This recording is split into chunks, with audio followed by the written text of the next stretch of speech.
I never imagined I'd end up on the bad side of our neighborhood's notorious HOA president. But in hindsight, it was probably bound to happen. My name is James Mitchell. After spending 15 years as a federal prosecutor handling white-collar crime, I moved to Oakwood Estate for some long-overdue peace and quiet. The community looked perfect: clean lawns, calm streets, and a nearly empty pool most days. What I didn't anticipate was Karen Winters, the self-appointed guardian of neighborhood standards. I first encountered Karen at the monthly HOA meeting. She sat proudly at the head of a folding table like she owned the place. Her ash blonde bob was trimmed with surgical precision, and she wore what I would later recognize as her usual outfit: crisp khakis and a polo shirt embroidered with the Oakwood Estates logo. My wife and I introduced ourselves, and Karen gave us a smile that didn't quite reach her eyes. "Welcome to Oakwood," she said smoothly. "I trust you thoroughly reviewed our community guidelines. We strive to maintain the most orderly neighborhood in the county." I nodded politely. I didn't bother mentioning the 67-page rulebook, which seemed excessive for a subdivision with only 48 homes.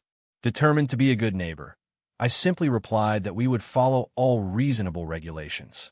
That was my first mistake. The moment I said reasonable, her smile tightened, barely but enough.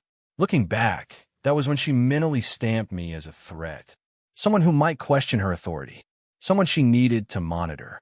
For the next few months, everything seemed fine. We renovated the house, planted an HOA-approved garden, and even attended the neighborhood barbecue, where Karen spent most of her time lecturing people about a crucial new rule for holiday decorations. Then came the security cameras. After hearing about package thefts in nearby neighborhoods, I installed a simple security system for discrete exterior cameras, a video doorbell, and motion-activated lights. I even checked the HOA rulebook beforehand. There were no restrictions on security devices as long as they were subtle. 3 days after installation, the doorbell rang. Karen stood there with a clipboard in hand and that tight-lipped expression she reserved for official business. "Good afternoon, James," she said briskly. "I'm here on behalf of the HOA. May I come in?" I let her inside, offering coffee or water. She refused with a curt shake of her head. "I've received several complaints about your new security cameras," she declared, flipping through her clipboard filled with her own handwritten notes. "Complaints? From who?" I asked. "I'm not at liberty to disclose that information," she replied, sounding far more important than she actually was. "The issue is that these cameras violate Section 12, Paragraph 4 regarding exterior modifications." I grabbed my copy of the guidelines. It says security devices are allowed if they're unobtrusive. These match the trim of the house. They're barely visible. Karen's lips thinned.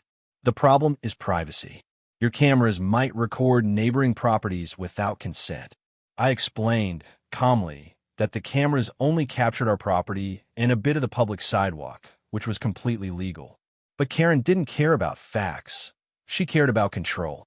"The HOA board will discuss this matter at the next meeting," she said, standing to leave.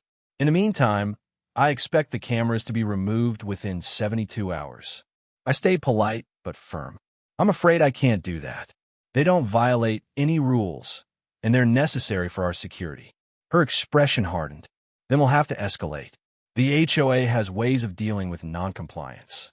The next day, an official letter arrived, later confirmed to have been written solely by Karen. It listed multiple supposed violations and warned of $50 daily fines until I removed the cameras. It also claimed the cameras were causing community distress. I sent back a calm, factual response referencing the rulebook and state law. I genuinely thought that would settle things. But Karen wasn't someone who let a challenge go. 3 days later, I came home to my wife standing in the side yard, shaken. "You're not going to believe this," she said. 2 of my security cameras were hanging by their cords, clearly ripped down. The remaining ones had been hit repeatedly with something like a broomstick until they snapped off their mounts. Karen wasn't just escalating. She was declaring war. I reviewed the security footage immediately, and there she was. Karen, in all her self-righteous glory, marching onto my property at exactly 10:15 a.m. armed with a broom. Determined, and completely unaware of how ridiculous she looked. The video showed her whacking the cameras while muttering to herself about teaching people to follow the rules and protecting community standards. The irony was almost cinematic. She was vandalizing security cameras while being recorded by them. What she didn't realize, what she couldn't have known, was that our system automatically uploaded video to the cloud. Even as she destroyed the cameras, she created perfect, undeniable evidence of trespassing and criminal vandalism. The damage was roughly $800, easily enough to qualify for criminal charges in our state. I called the police immediately. 2 officers arrived within half an hour, watched the footage, and took my statement. They stayed professional, but the amusement on their faces was impossible to hide.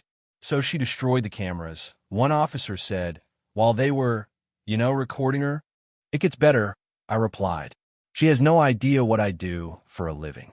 I never advertised my profession around the neighborhood. Not because it was a secret, but because I didn't see the need. But now it mattered that I'd spent 15 years presenting evidence in court as a federal prosecutor. The officers assured me they'd follow up with her. I thanked them, knowing full well Karen wasn't the type to back down easily. But this time, I had the law and irrefutable video on my side. Sure enough, less than an hour after the police left, my phone buzzed. "Karen." I let go to voicemail. Her message was firm, frantic, and full of bluster. She demanded I call her immediately to resolve this misunderstanding before things got out of hand. I didn't call her back. Instead, I spent the evening reviewing the exact statutes she had violated and preparing documentation for both criminal charges and a civil claim for damages. The next morning, just as I was leaving for work, Karen intercepted me in the driveway. Her usual polished appearance was gone. Her hair slightly messy, makeup uneven. She looked rattled. "This has gone far enough," she said, her voice trembling. "Calling the police was unnecessary. This is a neighborhood issue that should be handled through the HOA. I took a breath. "Karen, you trespassed on my property and destroyed nearly $800 worth of equipment. That's not an HOA issue. That's a crime. Those cameras were in violation," she began. "No," I cut her off. "They weren't in violation of any rule, guideline, or law. And you know that. The only one who broke the rules here is you." Her face flushed bright red. "Do you have any idea who I am? I've been HOA president for 7 years. I kept this neighborhood afloat during a recession and a pandemic. People respect me." "Then you should have acted like someone worthy of respect," I replied calmly. "Now, if you'll excuse me, I have a meeting with the district attorney." Her expression flickered. "District attorney? Why would you be meeting with the DA?" I gave her a polite, almost sympathetic smile. "Karen, I'm a federal prosecutor. I handle cases involving abuse of authority. Of course I'm not handling your case. That would be a conflict, but I know exactly how situations like this end." The color drained from her face. For the first time since I'd met her, Karen Winters had nothing to say. What followed played out like a predictable courtroom sequence. Karen was charged with criminal vandalism and trespassing. Since she had no prior record, she was offered a diversion program, community service, and restitution, which she reluctantly accepted. But the legal repercussions were only the beginning. In a neighborhood as small as ours, news spreads fast. Within days, the entire community knew what she had done.